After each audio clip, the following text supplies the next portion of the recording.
Good evening, everyone. Again, we are all welcome to tonight's meeting. I would like us to oblige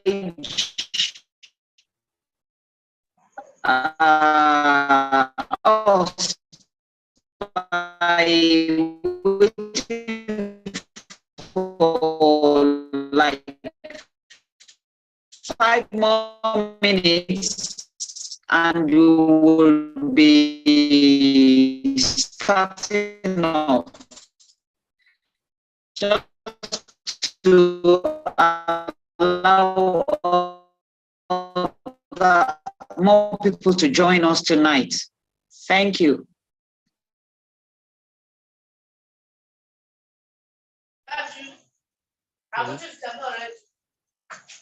Okay, my own, Abby. Yes, sir. Thank you.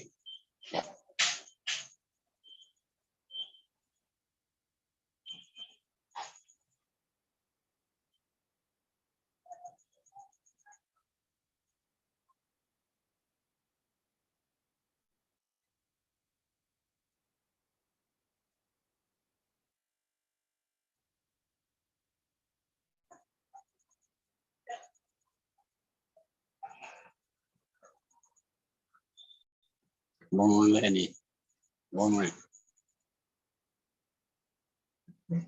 like you know, like man, go. You don't know what it is? No, don't man that at the right of machine back. They could that Madame Callen. Oh, thanks.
So good evening, everyone again. Can we hear me, please?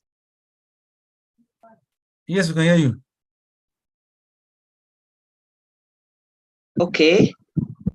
So Dr. Bello, are you starting off? Can you go ahead? You start the meeting, introduce yourself and the guest. Yeah. Okay, so good evening, everyone again. We are welcome to tonight's presentation of the Drug Information Specialists Group of Clinical Pharmacists Association of Nigeria. It is our practice to come up with presentations that will enrich our knowledge in the area of drug information services that we are expected to offer as pharmacists. So tonight is another opportunity. I am Dr. Ojo, Dr. Oluwatoyin Ojo, and I'm chairman of the Education Committee of the Drug Information Specialist Group. We have in our midst tonight Dr. Ibrahim Bello, who is the deputy chair of the Drug Information Specialist Group. A host of other people are here tonight also. Pharmacists in various areas of specialty, and also members of the Drug Information Specialist.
I think the moderator has issue with network.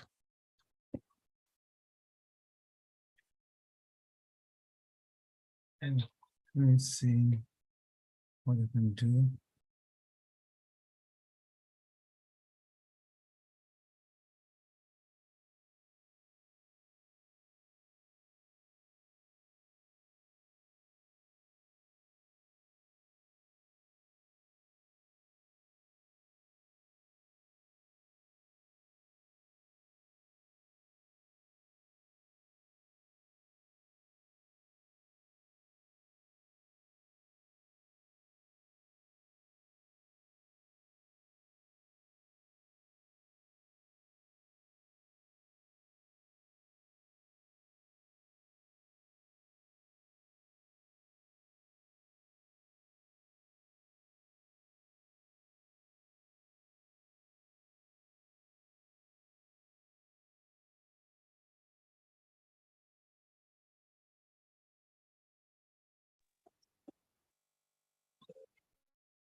She is back, so we enjoy.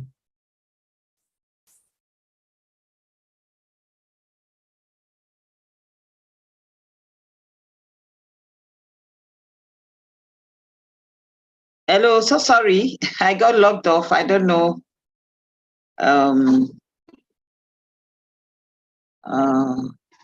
Should I continue or? Please continue. Yeah, continue. Okay, so tonight we have Dr. Nwizu with us, and she's going to be speaking to us on newsletter writing. I'll do a brief introduction of Dr. Nwizu.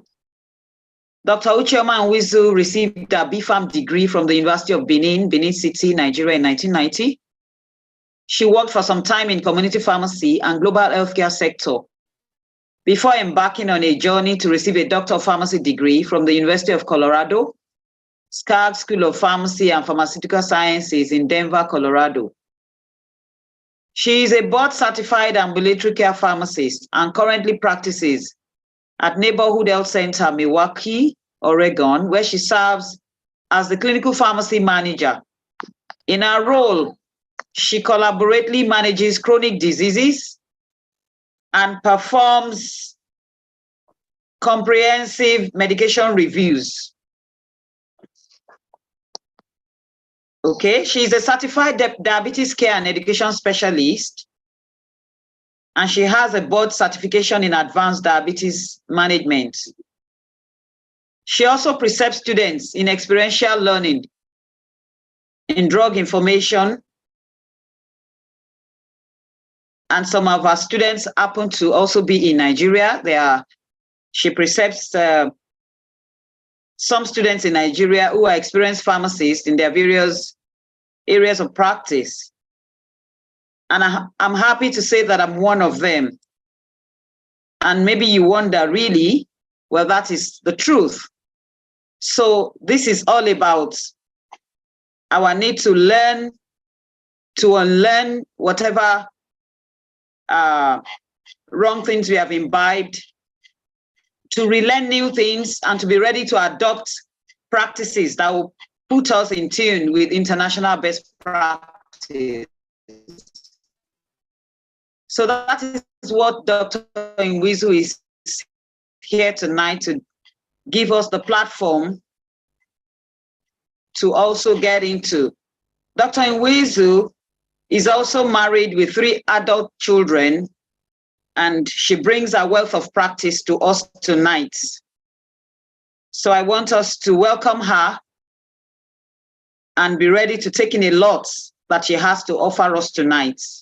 So on these notes, we'll be welcoming Dr. Nwizu to please take on the platform and let us sit back to enjoy our presentation on newsletter writing. Thank you so much, Dr. Nwizu. You are welcome. You have the floor. Thank you, Dr. Ojo, for that nice introduction. Can everyone hear me? Yes, we can hear you clearly. Okay, thank you. All right. All right, thank you. So today I'll be presenting on newsletter writing, thanking Dr. Bello for asking me to do this. So we'll spend the next 1 hour just talking about newsletter writing. I think I've been assigned to talk for 45 minutes, and then we'll have the last 15 minutes for questions. So if you have any questions, please either put it on the chat or just write it down and wait till the end of the presentation to ask the question. Thank you. And so we'll start. As introduced, my name is Uchioma Nwizu, and these are things we're going to cover today very quickly. We're going to cover what is a newsletter, why do we write newsletters, just how do we write newsletters, and how often should we write newsletters. So all of the things I'll be talking about will be in this format. And because newsletter writing is better done, it's not something you actually teach somebody by presentation.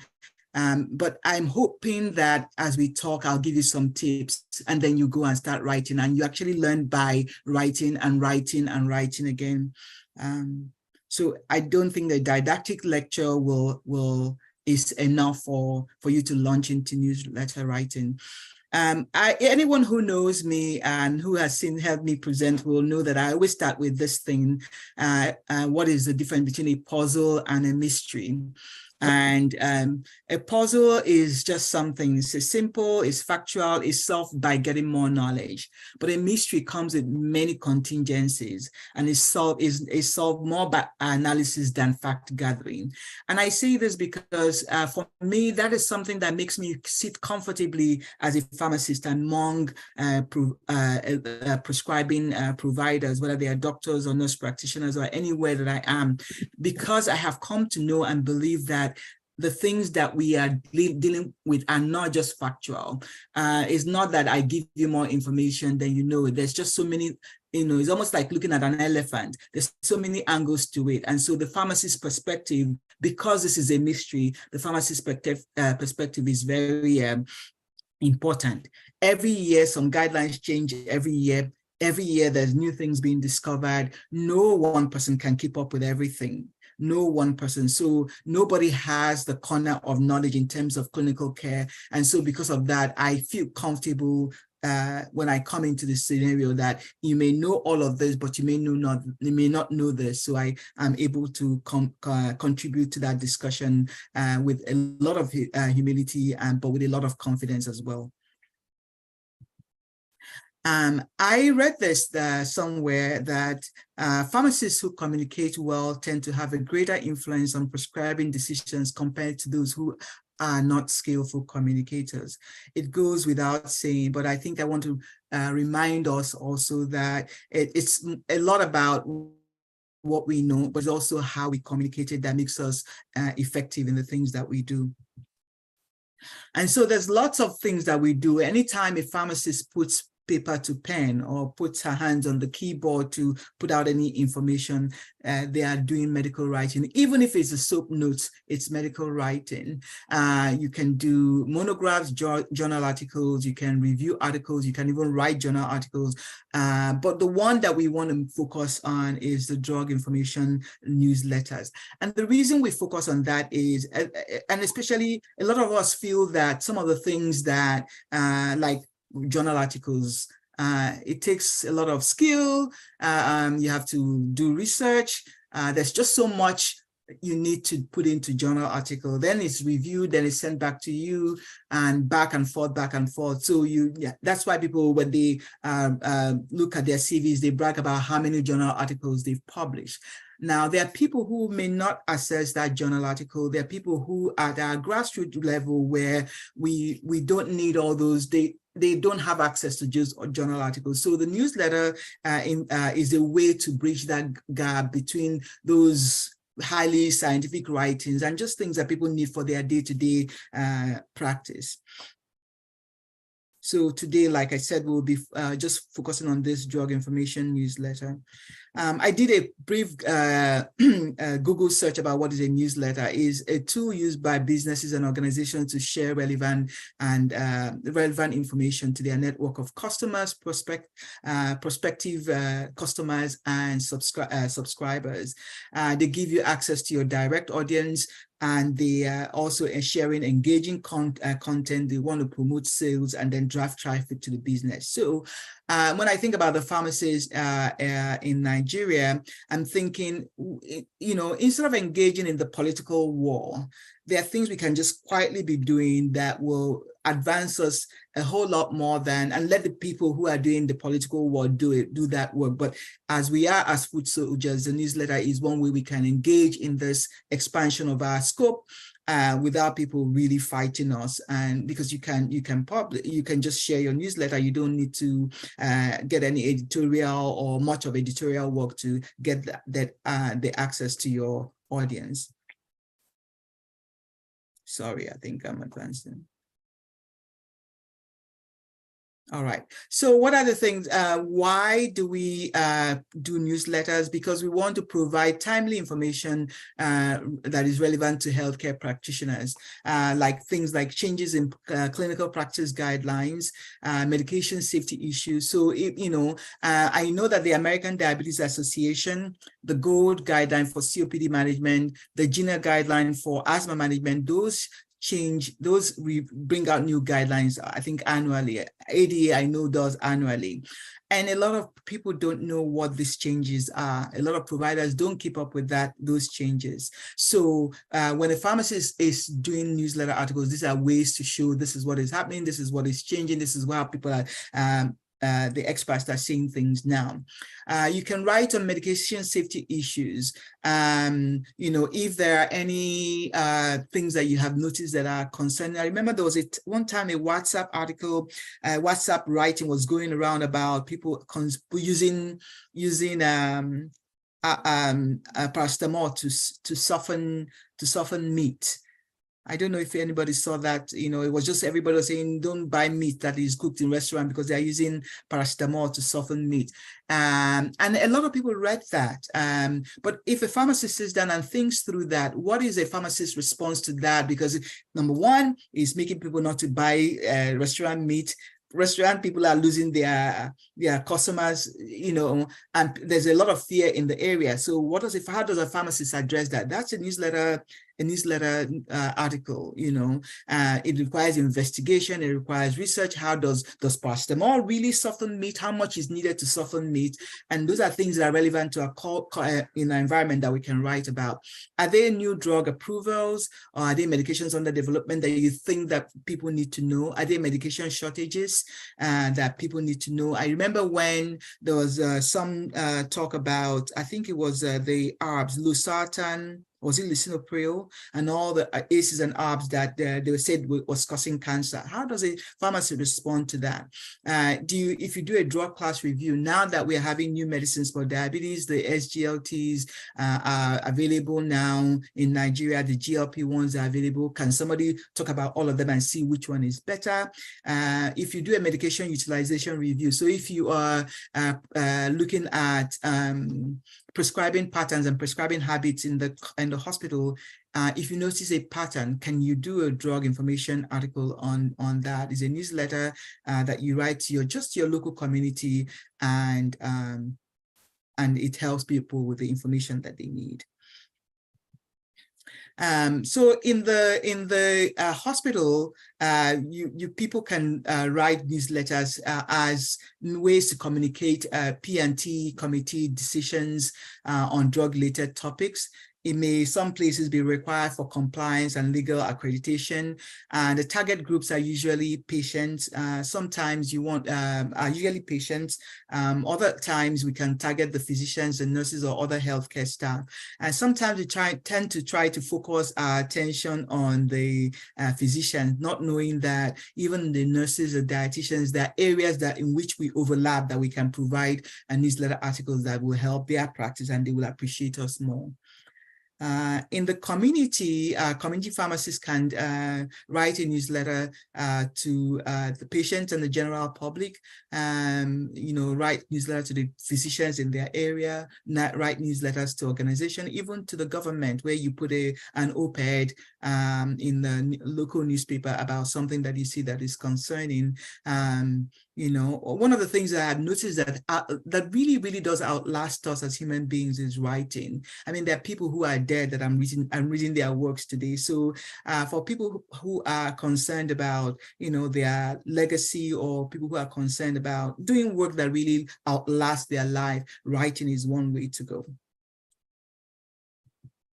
So we'll move on to how. So how do we write newsletters? And I'm going to be mindful of time. If you have any questions, like I said, let's wait till the end, but I'll try and be as quick as possible, so we can have time for questions. And so how do you do this thing called newsletter? The first thing, first things first, you want to identify who is your target audience. What type of information do you want to share? what is your capacity? Do you want to do just a 1 page? Do you want to do two pages? Do you want to do multiple pages? And what is your timeline to write? When you put all this together, you make a few decisions. What is your target audience? Is it the patient? Because the language you use when you're talking to a patient is different from the language when you're talking to a physician. Is it a nurse? Because the language also is kind of different. Is it the dietitians? The language is also different. Are they, what type of information do you want to share? Do you want to go in depth into, there's some topics where you want to go in depth and look at even primary literature. There are some topics where you just a surface look at the problem is what you need. Newsletter capacity. I personally, and it's my personal preference to just keep my newsletter article to just 1 page. And the reason I do that is having studied my own target audience, which is the physicians in my practice, they don't want to read too much.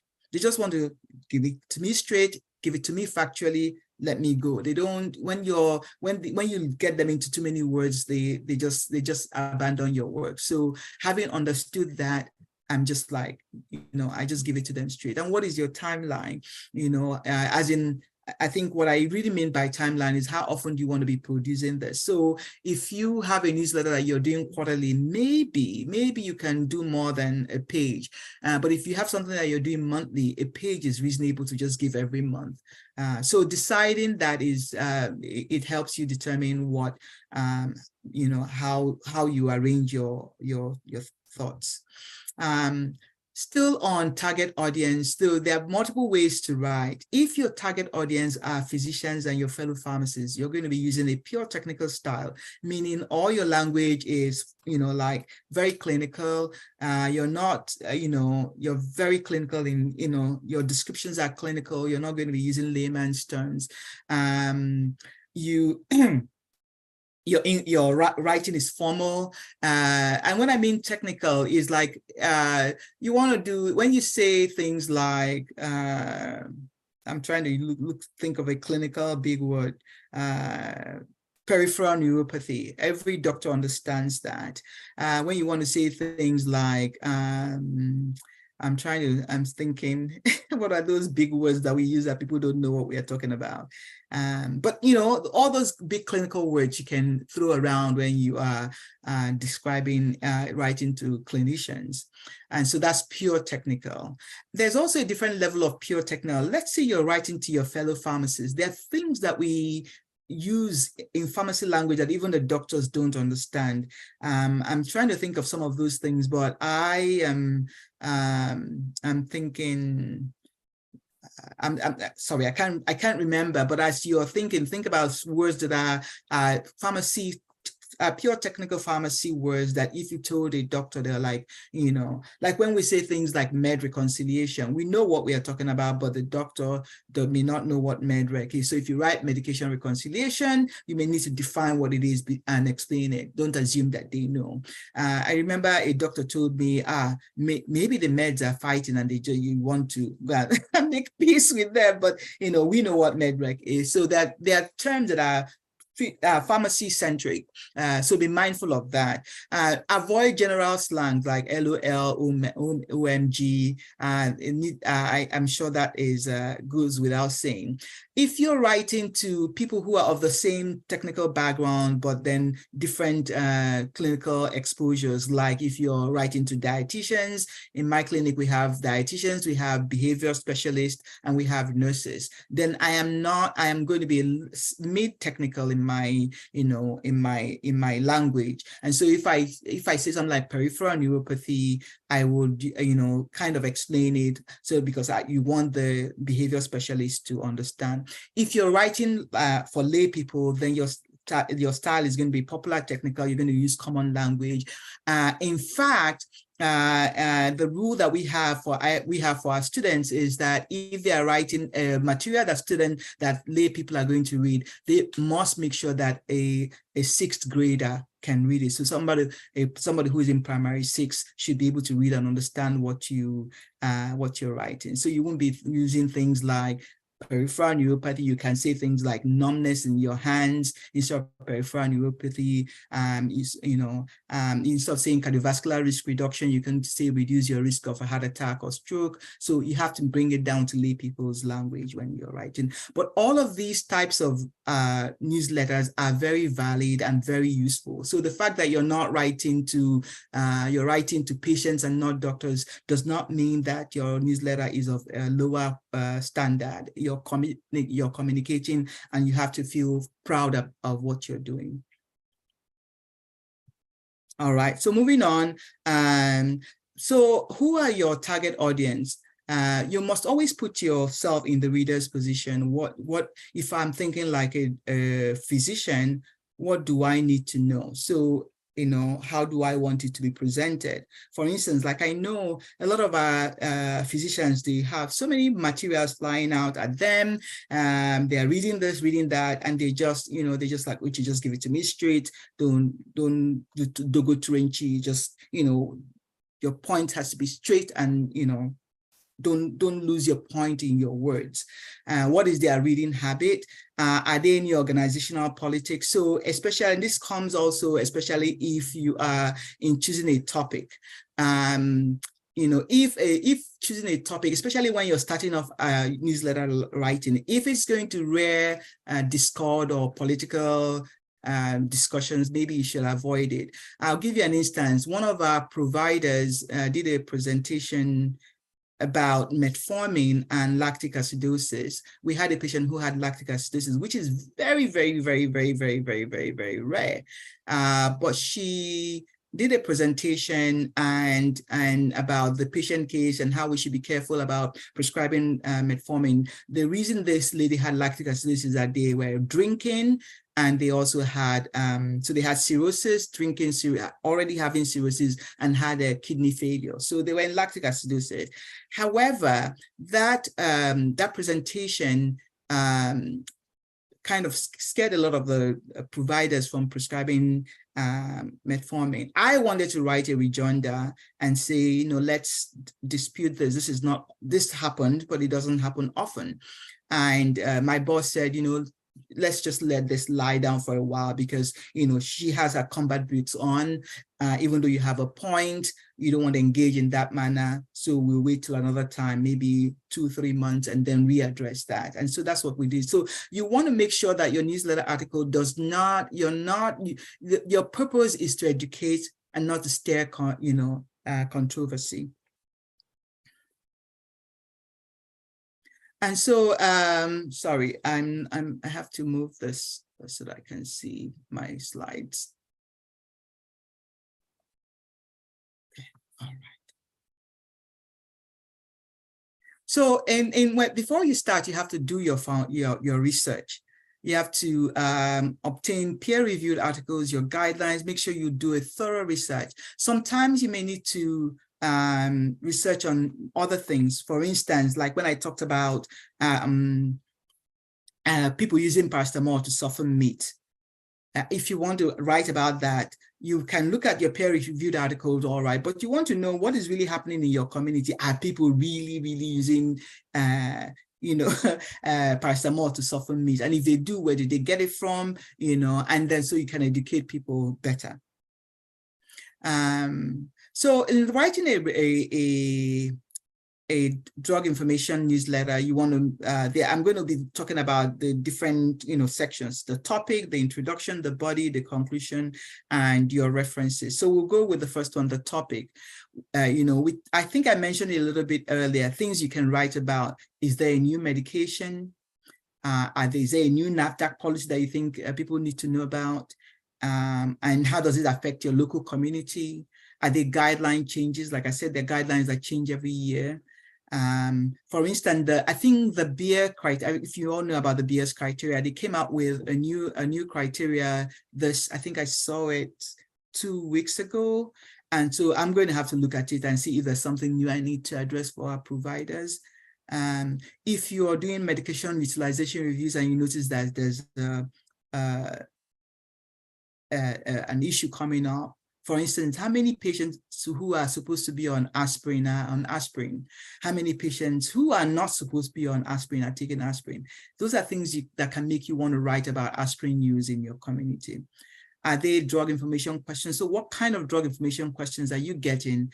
And are they questions that you can turn into a newsletter article? Are they prescribing trends that you see? For instance, people who are using omeprazole and PPI, that is supposed to be a short-term 3 months use.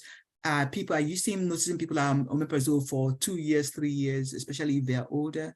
You can write on current controversies, but I like to say, until you get comfortable, don't do that. The kind of controversies that I've taken on in the past is how low is too low for cholesterol, or what is the true blood pressure goal that we should be going by, because different guidelines have different goals, and how do you choose one? So those are controversies, not, but don't go into things that go into political fight, because number one thing you want to do with a newsletter is to gain trust. The newsletter helps you gain trust. And so if you start off fighting, you lose that battle. You want the topic to be catchy. You make it catchy. You want people to look at it and say, what are they saying again? You don't want to give a topic that people are, here they go again. They have to want to read what you are saying. So make sure your topic is catchy. Focus on pharmacotherapy. That would be things like appropriate medication use, even treatment goals, like I talked about blood pressure goals. These are pharmacotherapy topics. Venture away from topics that are strictly pharmacy centered, especially if you want to sell your market to people who are not pharmacists. So don't choose topics that engage them, not topics that you pharmacists are talking amongst yourself. Patient cases make good topics. Avoid topics that discuss diagnosing, because you're now creeping into the scope that is not really clinical pharmacy. All right, so these are examples of some of the, when I say catchy topics, these are some of the topics that we have written in our organization. We wanted to address the use of inhaled corticosteroids in COPD, and I have inhaled corticosteroids in COPD to use or not to use. People want to say, okay, what are they saying? Should we be using it? This is the second one, the many sides of pioglitazone. When we found that pioglitazone had some cardiovascular benefits, we wanted to talk it. I'm like, people know pioglitazone as an old drug. Everybody has been using it. And what new do you have to tell me about pioglitazone? So they will read it. This one is a patient case, Casey and the diastolic J curve. I wanted to talk about this, and I made it in such a catchy way that they want to read it. And the patient case, diabetes and blood pressure goes lower is better. So I try to make the topic catchy so that people want to, like, what are these pharmacists saying again, and not just wave it off. So moving on to the introduction. You want to start strong. In your introduction is where you present your case. What is the problem? What is the current state? And what is the problem? And why is it important to address this topic? What is the objective of this article? So that first paragraph wants to catch people's attention still, it has to be straightforward so that they can catch people's attention, and then you move on. When you're doing your introduction, the 4 C's, it has to be clear, it has to be concise, it has to be you have to be confident in your writing, you have to be courteous. Confident is not about you. The newsletter is not an opportunity to show what you know. The newsletter is an opportunity to provide information to people. And even though they may be the same thing, the attitude with which we approach the newsletter article is different. So if I want to show up that I'm telling you everything that I know, but if I want to give you information that you need, then I'm mindful of who you are, what you're doing, and what you need for the next thing you meet. And you have to be courteous. Needless to say that, because I know we are courteous in our approach. All right, so this is a sample paragraph when I'm in trying to talk about concise and being straightforward, and also making sure that your first paragraph is talking about what you want to address. So I'm giving you two sample introduction paragraphs. This one is inhaled corticosteroid in COPD, to use or not to use. And I'm writing, COPD is estimated to affect 7.5% of Australians aged 40 and above. COPD is the fifth leading cause of death in Australia. And I'm talking about how many deaths per 100,000. The financial impact of COPD in Australia is calculated to be in excess of 8 million. And I'm talking about how many 7 billion is lost in productivity, welfare. COPD exacerbation can be defined as a sudden change from baseline in the patient's key COPD symptoms. And all that, and all that, and all that. I'm writing all that. So this is the first introduction. Now look at the next introduction, can compare.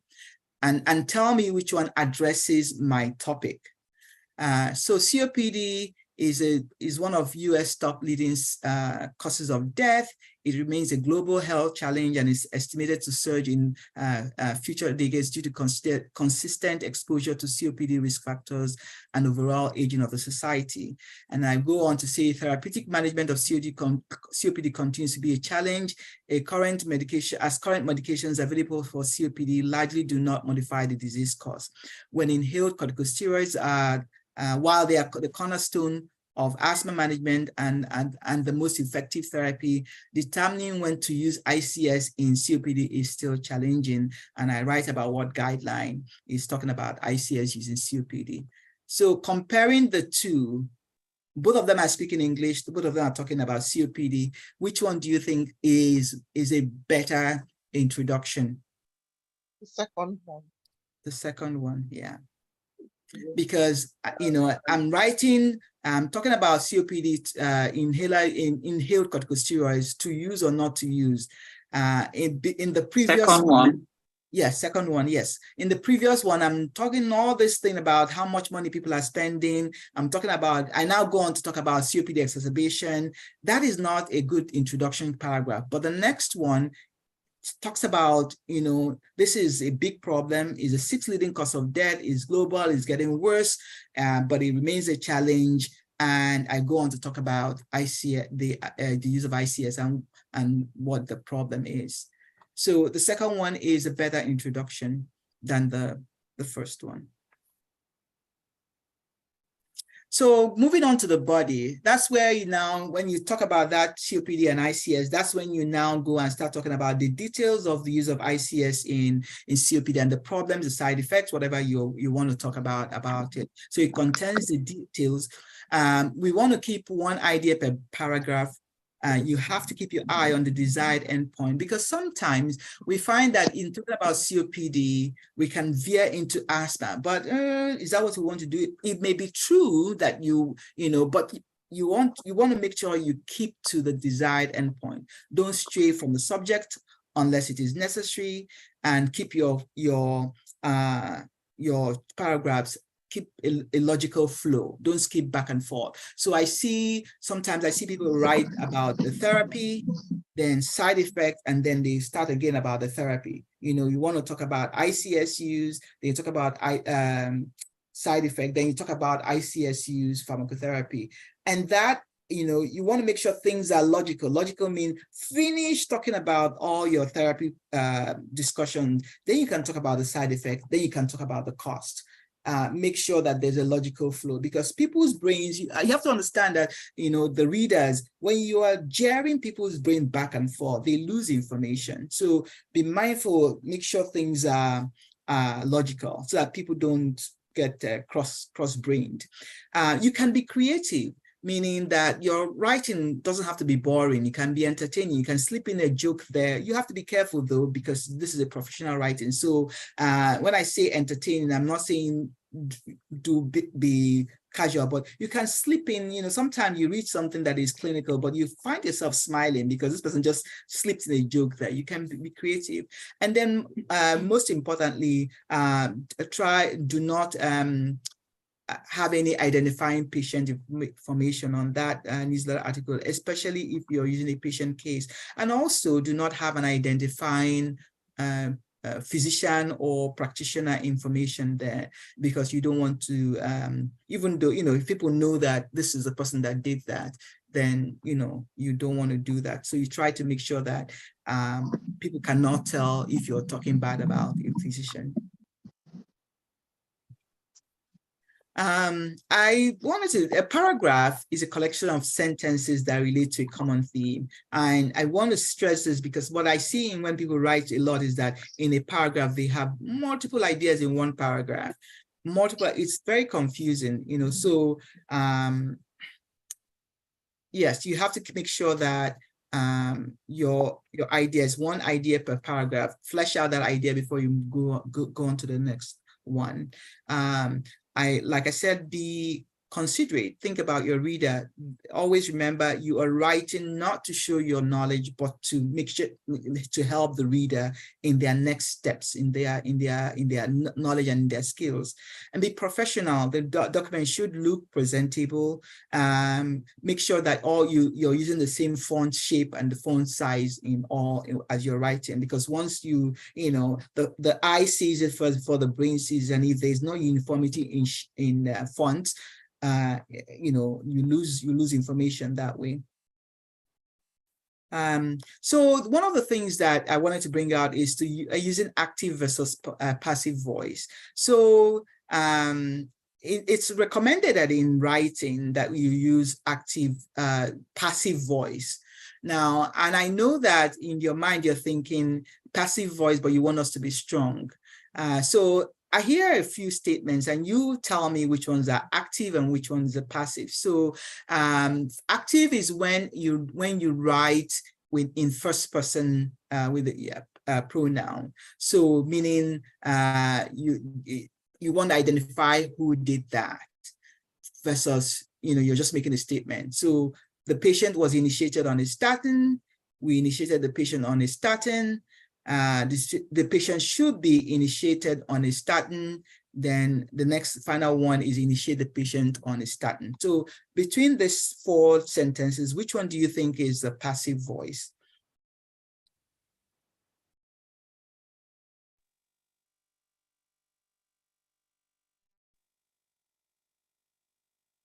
So the passive voice is not pointing a finger at anybody.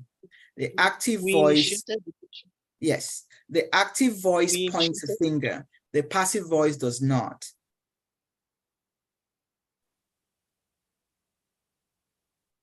I'm listening. Which one do you say we should identify? Identify which one is, identify the passive voice. The first one. Yes. And then any other one?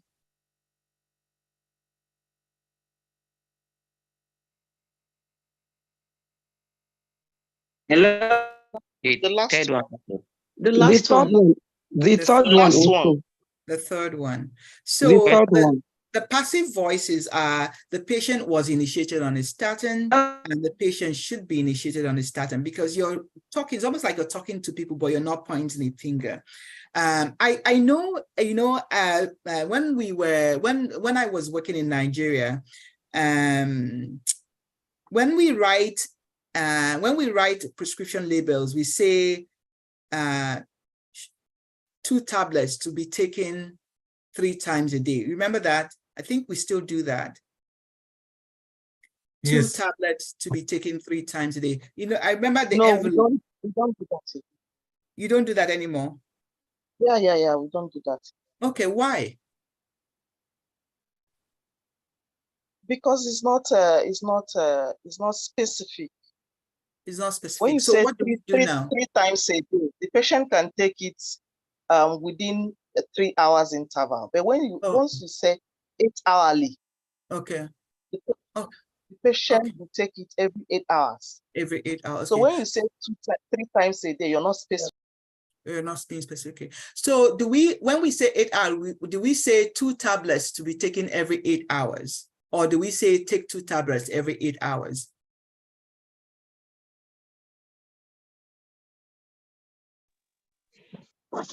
Take 2 tablets. I think we fluctuate in between. It's still written, yeah. Okay, we fluctuate. I remember in our training in Nigeria, they say we should say 2 tablets to be taken every 8 hours. And they said not to do that because we don't want to be seen as giving the patient instructions. Yes, I remember learning that in pharmacy, that you don't, because especially if, let's say, you're now dispensing this medicine to a man who is older than you are, and you say take 2-3 tablets every 8 hours.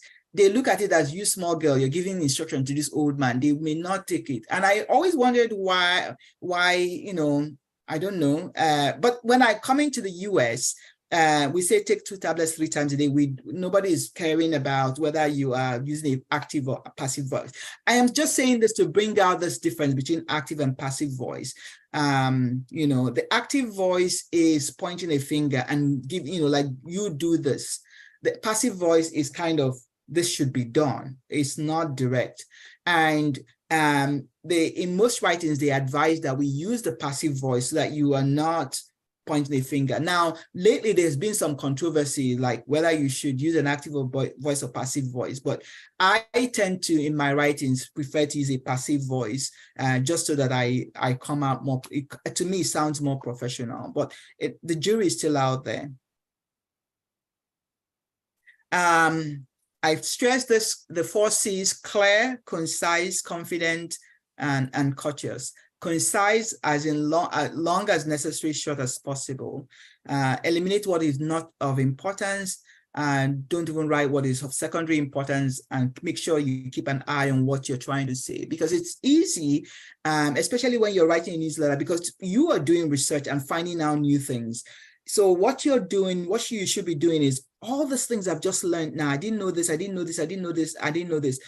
What does the person I'm writing this newsletter for need? So you are not going to, you know, you get a lot of information, but you have to always think, what does this person need? So that you're not kind of just transferring all the things that you've just learned to somebody who may not need it.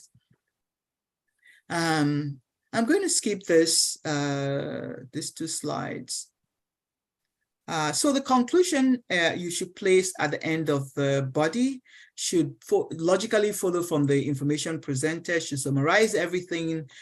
You should not be introducing new concepts in the, you know, if you haven't talked about something in all the other paragraphs, don't come and start talking about it in the conclusion, because it's like you just thrown in something now that, you know, that is different from all the things you've been talking about, and you don't have the time to expatiate on that. Should end strong. So start strong, end strong. Start strong, end strong.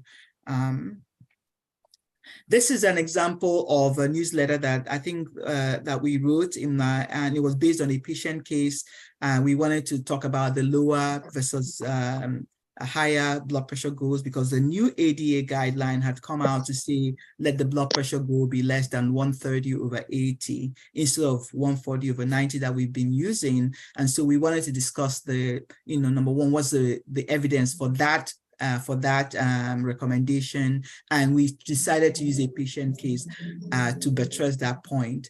I typically use patient cases because they kind of, you know, it's almost like they bring things home, and it makes you not sound like you're talking theoretically. When you're using a patient case, people can picture the patient and the learning is better. I'll be sharing the slides with everyone, so you can look closely at this write-up. And so the last thing I want to talk about is references. And I wanted to call out that because my newsletter article, I send it out monthly, and so I keep it to just 1 page. And you see in this particular write-up, I have 8 references. Because I don't want to crowd my newsletter article with so many, like all those things, I just keep it simple. I just quote I don't write the name of the article or the, you know, the authors of the article. I'm just the journal and, you know, the journal edition and all that. I do that for newsletters, and I keep it simple because I don't want too many. I need my my white space. I don't want my references to crowd it all out. So this is as opposed to having everything. So if I had to write all these things down in my newsletter article, then I would lose a lot. I mean, I wouldn't have, my page will not be enough. So I just keep it simple. The last thing I want to say is edit, edit, edit, edit, edit. Edit, and just not you editing. Make sure when you're writing, you have 2 or 3 other people who are looking at your write-up with you, because number one, they help you make, keep things simple. You may finish editing and it still doesn't look, somebody might still find things to correct. For me, I edit, send it out, edit, edit, edit, and then I print it out and look at it in paper and like, how does it look? I edit again. And, before I now send it out, I edit again, because you always find opportunities to simplify things, and use 2 or 3 other people in your establishment to make sure that you are doing good edit work. And of course, that Microsoft now has spell checks and all that to help you with your editing. How often? It depends on your capacity and what you can do. I'll tell you, my personal story is that I started writing weekly. Then it became too much. I changed it to bi-weekly dose.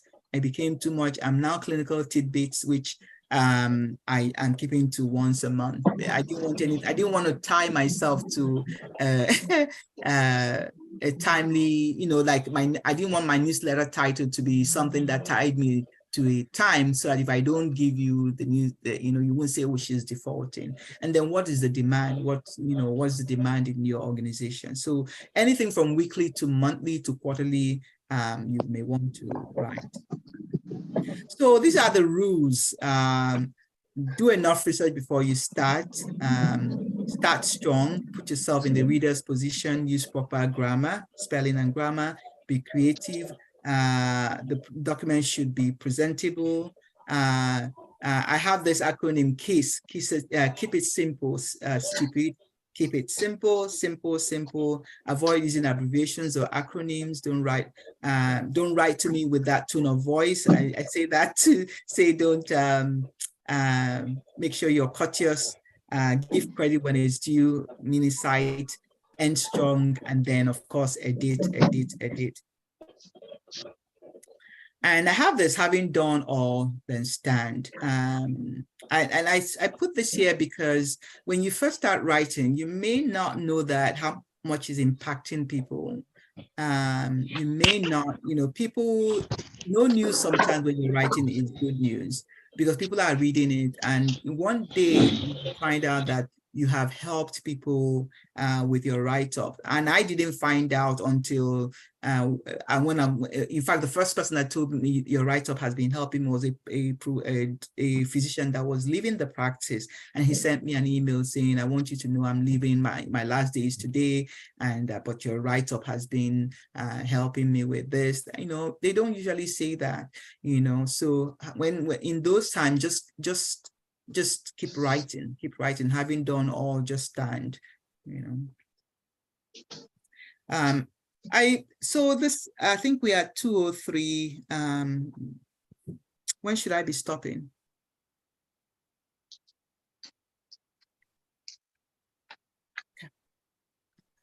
A writer is someone for whom writing is more difficult than it is for other people. I want to let you know that nobody finds writing easy. Some people do, but most people who write just write. I personally grew up in Nigeria, and I don't know whether you all have this mindset, but in growing up, you're either science inclined or you're art inclined. If you're art inclined, then you write. If you're science inclined, you just do math. You don't have time to write in long essays. So I grew up just not thinking that I was a writer, and I got the exposure to start writing when I went to do my PharmD. And in one of my experiential learning, they told me to write an article every day for 6 weeks. Every day I write some, every day. And that's how I launched into writing.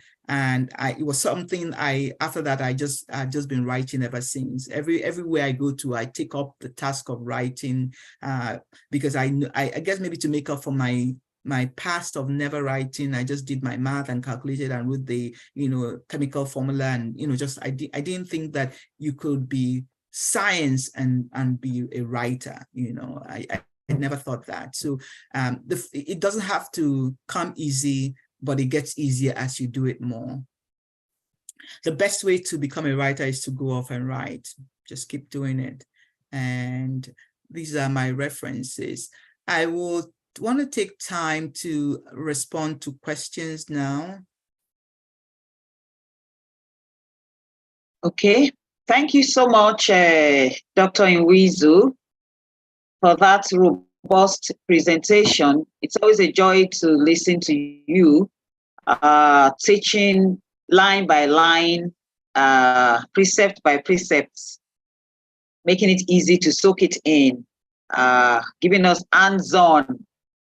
So thank you so much. I'm sure that we have been thoroughly enlightened and impacted by our presentation. So we would like you to indicate if you have questions tonight. We're looking at being able to give room for 3, 4, 5 questions because of our time. So kindly indicate by raising up your hand electronically, and we would acknowledge you. And as we are trying to do that quickly, I'd like to recognize some of our guests tonight. We have in the house Professor Bola Jokwaino. She has been part of the meeting from the time we began. She's a professor in the University of Lagos Faculty of Pharmacy. She's been a one-time dean of the pharmacy department. We'd like to welcome you here tonight, Ma. We also have with us Dr. Afusat Adeshino. She's chairman, HAPS, Association of Lady Pharmacists. You are welcome. Thank you for joining us. We have in our midst also Dr. Joseph Ole, who is the chairman of SIPAM Pool of Experts. We like to appreciate you. Thank you for joining us. We also have our erudite Secretary of SIPAN National, Dr. Mutsiat Olulawal. Thank you also for joining us tonight. So I would like us, I'm yet to see any indicators for questions. I can't see any hand being raised up. Is it that it was so simple that there is no question to ask?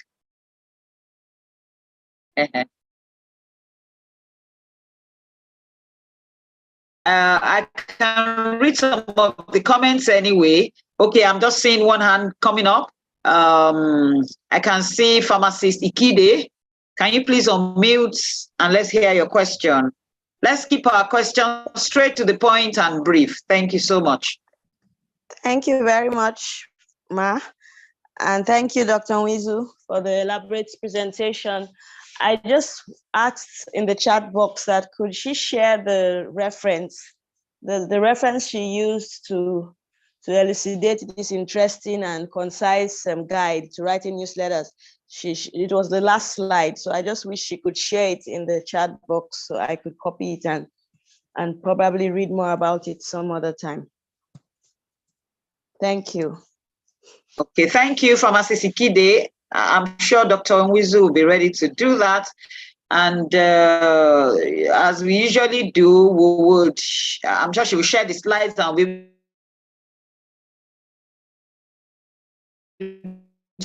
share on our platforms. So I can also see, Dr. Nwizu, do you want to respond to that, please? On the reference. Yes, please.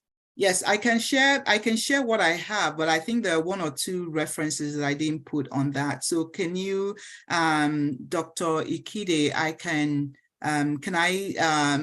how can I send it to you? I'll put all the references, and I think I didn't share the reference from the book, drug information book that I used. I think it's not listed. I think that reference just that to that quote where I said pharmacists who communicate well a better impact prescribing than others. So I forgot to add the other reference. So I have two more references I want to share with you, if you don't mind.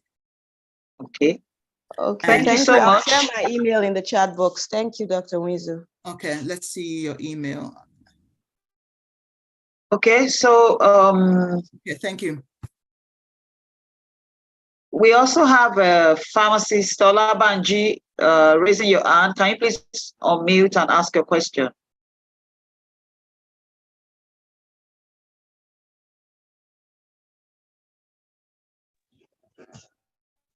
Good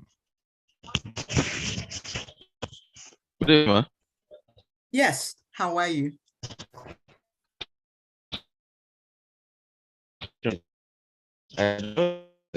Please go ahead and ask your question.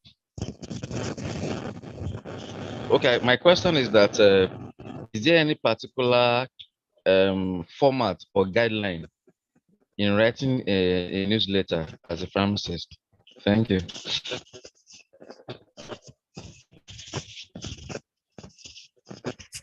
So I don't know of any particular format or guideline.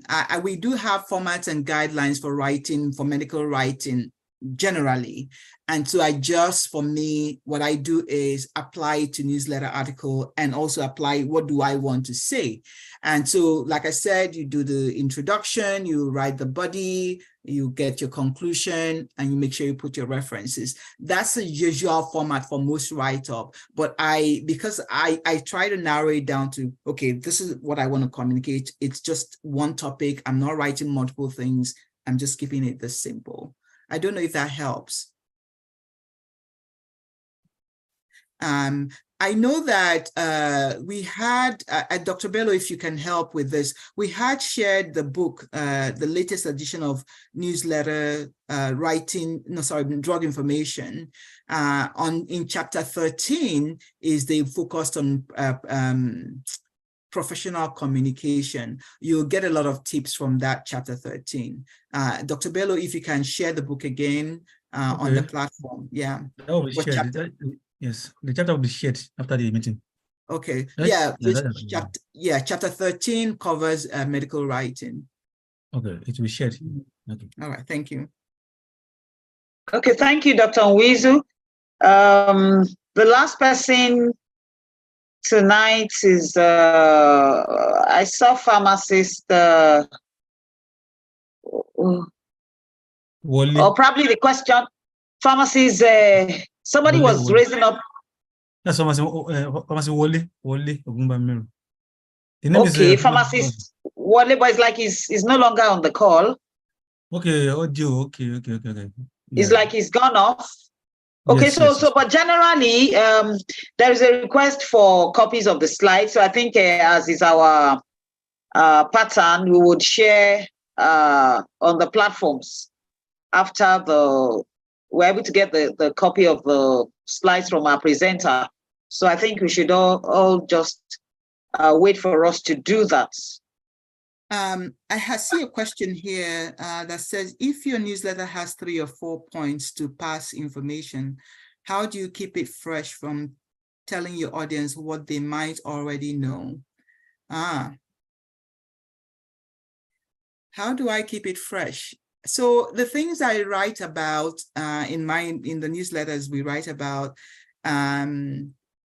assumes that because I'm writing to physicians, so I assume that they know a lot. I'm just either calling out something as a reminder and then adding something new. So I'm never afraid to say something they already know. For instance, when I talk about COPD being the leading cause of 6 leading cause of, it's, they already know that.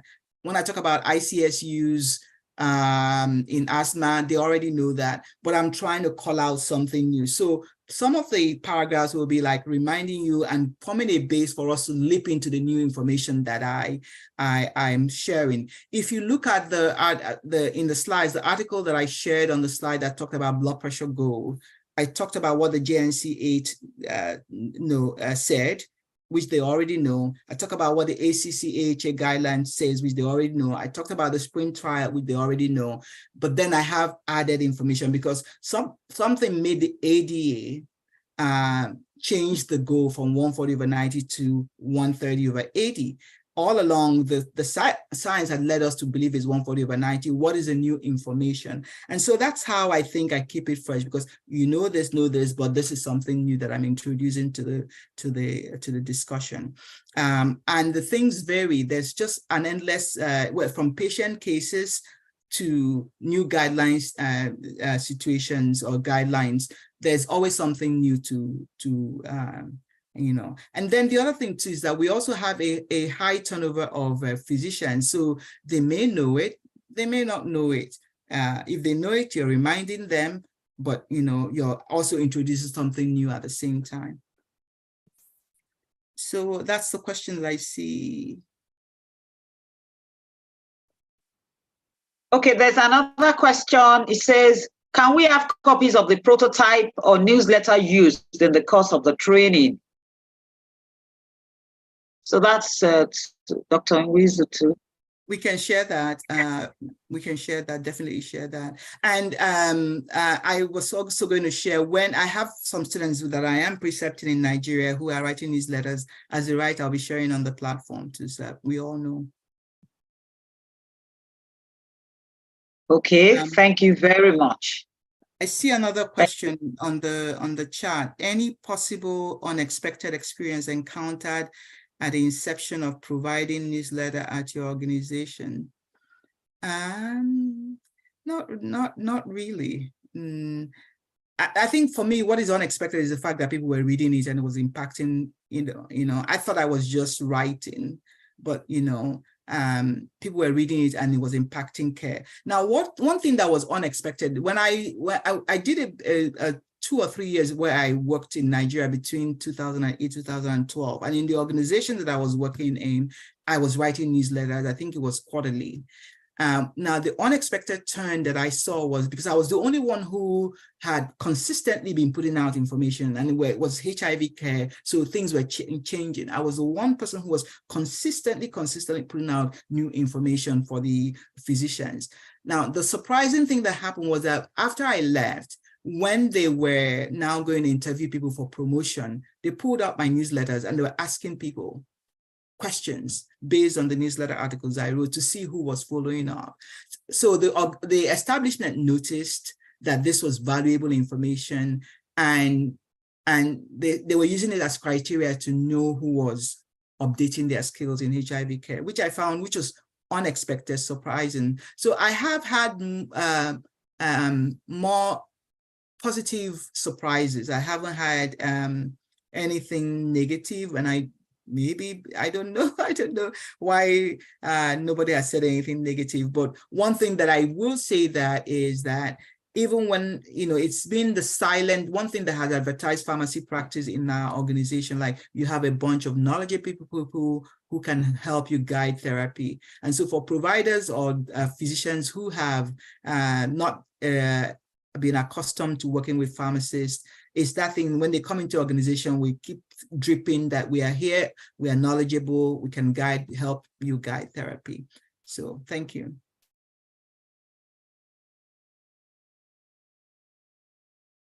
Okay, thank you so much, Dr. Nwizu.